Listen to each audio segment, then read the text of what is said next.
In this null and void, in this zero whiteness, I learned to enjoy a sandwich, or a collar button. I could study a cornice or a coping with the greatest curiosity while pretending to listen to a tale of human woe. I can remember the dates on certain buildings and the names of the architects who designed them. I can remember the temperature and the velocity of the wind, standing at a certain corner. The tale that accompanied it is gone. I can remember that I was even then remembering something else, and I can tell you what it was that I was then remembering, but of what use? There was one man in me which had died, and all that was left were his remembrances. There was another man who was alive, and that man was supposed to be me, myself, but he was alive only as a tree is alive, or a rock, or a beast of the field. Just as the city itself had become a huge tomb in which men struggled to earn a decent death, so my own life came to resemble a tomb which I was constructing out of my own death. I was walking around in a stone forest, the center of which was chaos. Sometimes in the dead center, in the very heart of chaos, I danced or drank myself silly. Or I made love, or I befriended someone, or I planned a new life. But it was all chaos, all stone, and all hopeless and bewildering. Until the time when I would encounter a force strong enough to whirl me out of this mad stone forest, no life would be possible for me, nor could one page be written which would have meaning.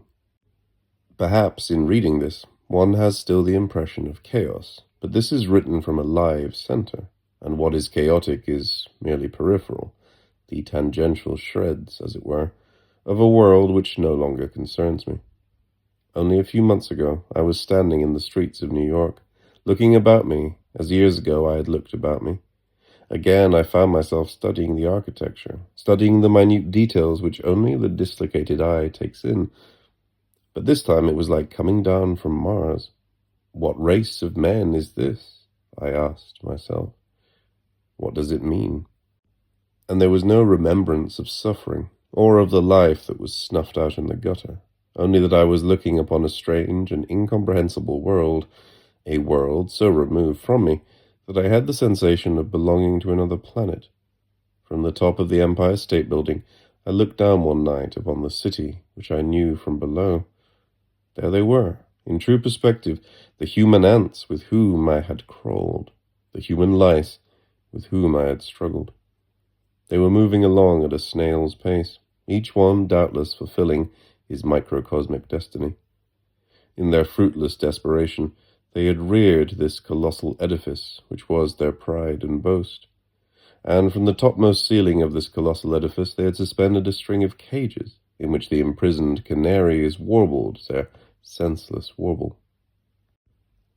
At the very summit of their ambition, there were these little spots of beings, warbling away for dear life. In 100 years, I thought to myself, perhaps they would be caging live human beings, gay, demented ones, who would sing about the world to come. Perhaps they would breed a race of warblers who would warble while the others worked. Perhaps in every cage there would be a poet or a musician, so that life below might flow on unimpeded, one with the stone, one with the forest, a rippling, creaking chaos of null and void. In 1,000 years they might all be demented, workers and poets alike, and everything fall back to ruin, as has happened again and again. Another 1,000 years, or 5,000, or 10,000, exactly where I am standing now to survey the scene. A little boy may open a book in a tongue as yet unheard of, and about this life now passing, a life which the man who wrote the book never experienced, a life with deducted form and rhythm, with beginning and end. And the boy, on closing the book, will think to himself what a great race the Americans were, what a marvelous life there had once been on this continent which he is now inhabiting. But no race to come, except perhaps the race of blind poets, will ever be able to imagine the seething chaos out of which this future history was composed. Chaos, a howling chaos. No need to choose a particular day. Any day of my life back there would suit. Every day of my life, my tiny microcosmic life, was a reflection of the outer chaos. Let me think back. At 7:30, the alarm went off. I didn't bounce out of bed. I lay there till 8:30, trying to gain a little more sleep. Sleep? How could I sleep? In the back of my mind was an image of the office where I was already due. I could see Jaime arriving at 8 sharp, the switchboard already buzzing with demands for help, the applicants climbing up the wide wooden stairway, the strong smell of camphor from the dressing room. Why get up and repeat yesterday's song and dance? As fast as I hired them, they dropped out, working my balls off and not even a clean shirt to wear.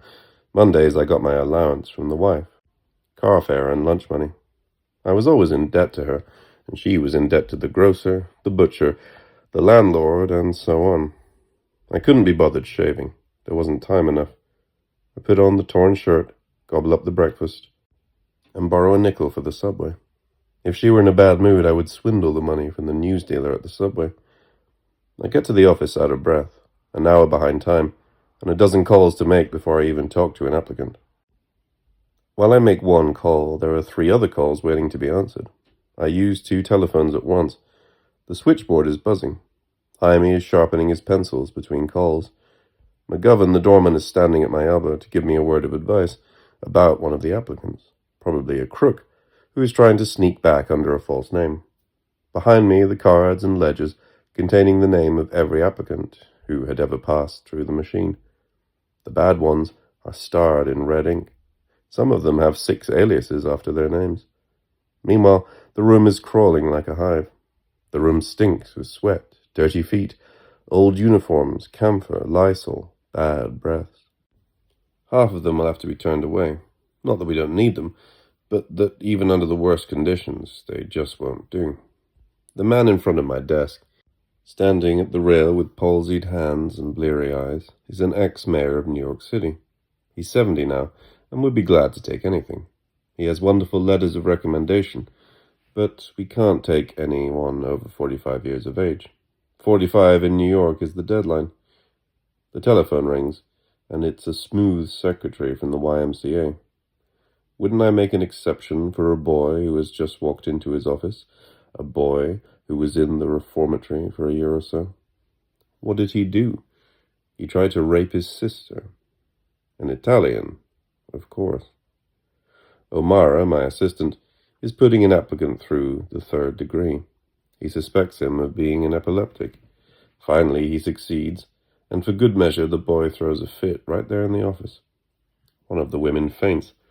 A beautiful-looking young woman with a handsome fur around her neck is trying to persuade me to take her on. She's a whore clean through, and I know if I put her on, there'll be hell to pay. She wants to work in a certain building uptown, because it is near home, she says. Nearing lunchtime, and a few cronies are beginning to drop in.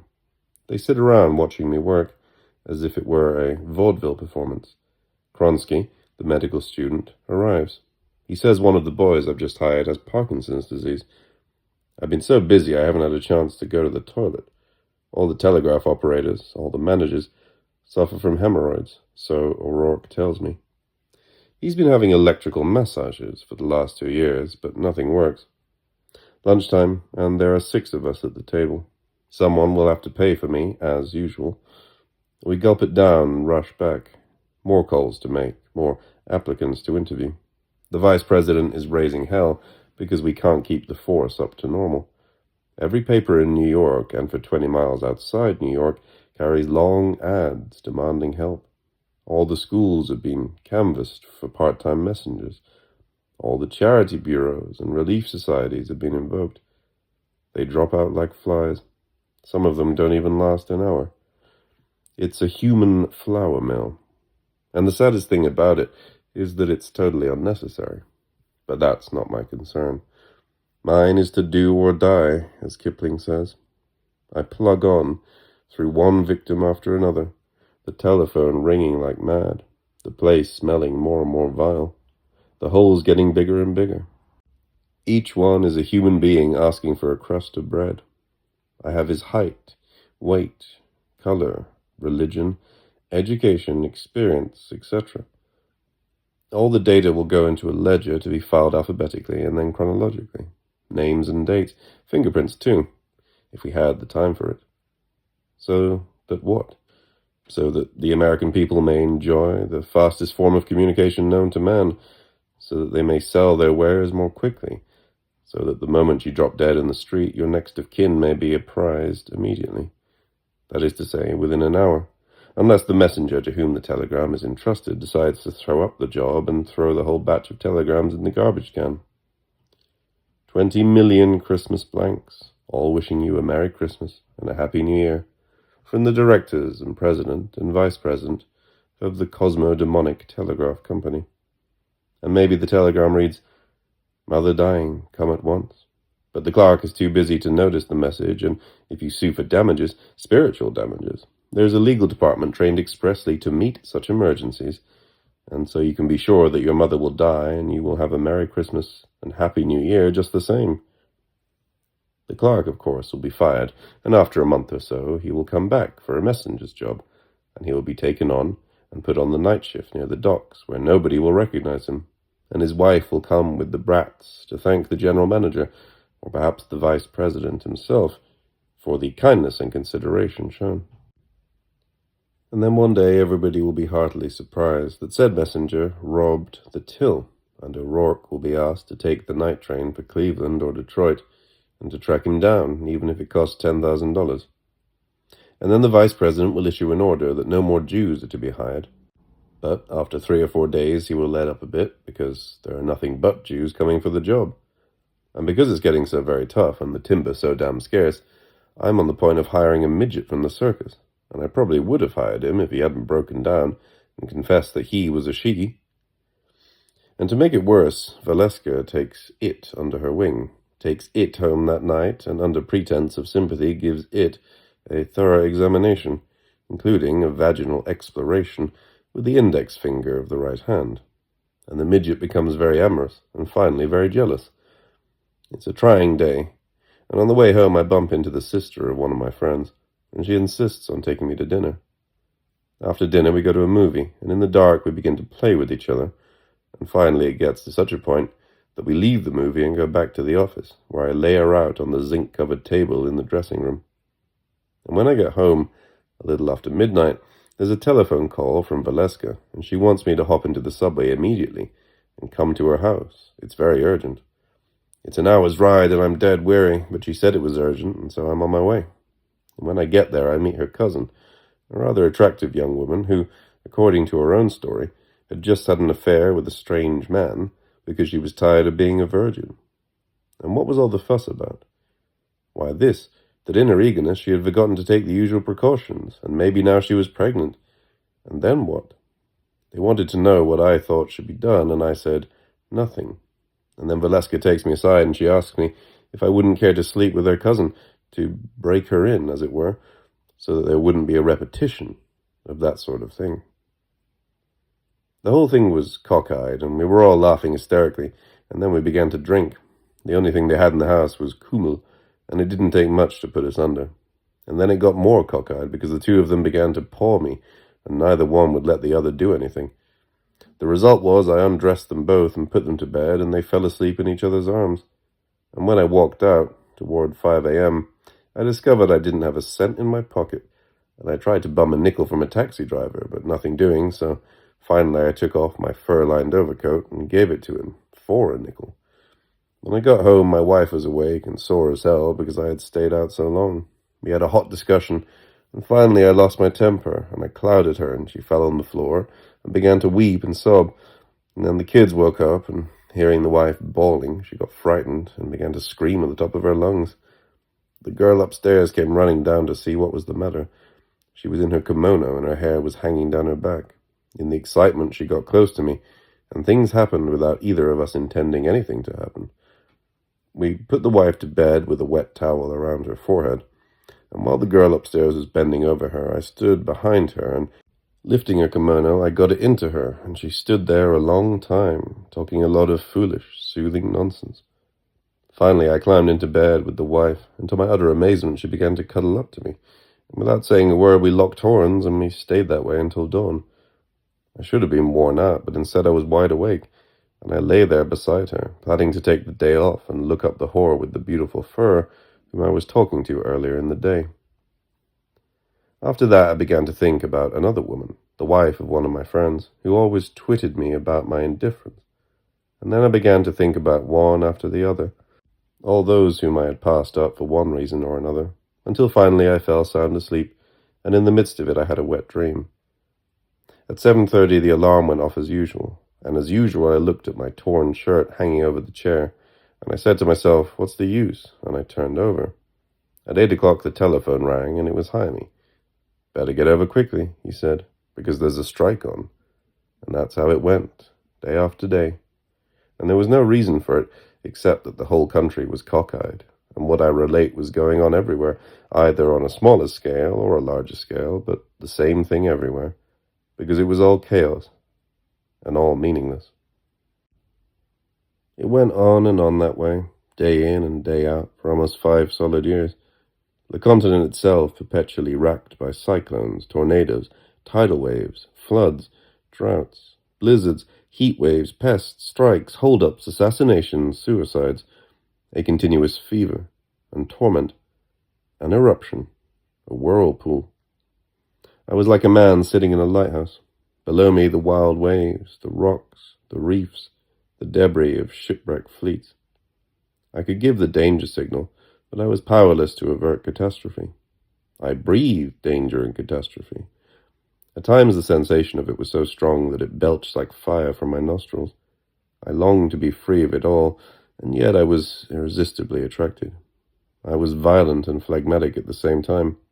I was like the lighthouse itself, secure in the midst of the most turbulent sea. Beneath me was solid rock, the same shelf of rock, on which the towering skyscrapers were reared. My foundations went deep into the earth, and the armature of my body was made of steel, riveted with hot bolts. Above all, I was an eye, a huge searchlight which scoured far and wide, which revolved ceaselessly, pitilessly. This eye, so wide awake, seemed to have made all my other faculties dormant. All my powers were used up in the effort to see, to take in the drama of the world. If I longed for destruction, it was merely that this eye might be extinguished. I longed for an earthquake, for some cataclysm of nature which would plunge the lighthouse into the sea. I wanted a metamorphosis, a change to fish, to leviathan, to destroyer.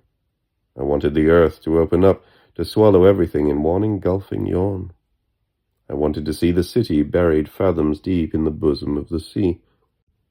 I wanted to sit in a cave and read by candlelight. I wanted that eye extinguished, so that I might have a chance to know my own body, my own desires.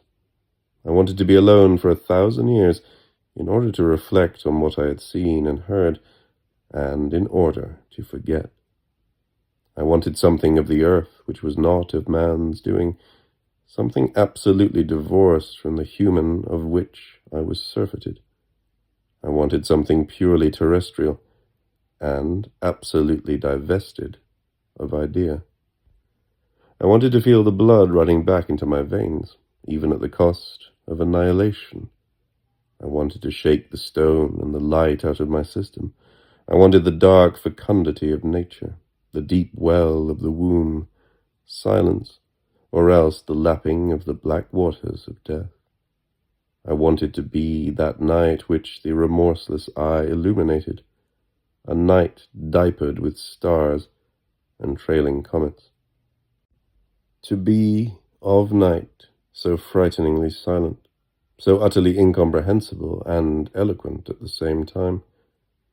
Never more to speak or to listen or to think, to be englobed and encompassed, and to encompass and to englobe at the same time. No more pity, no more tenderness, to be human only terrestrially, like a plant or a worm or a brook, to be decomposed, divested of light and stone, variable as the molecule, durable as the atom, heartless, as the earth itself.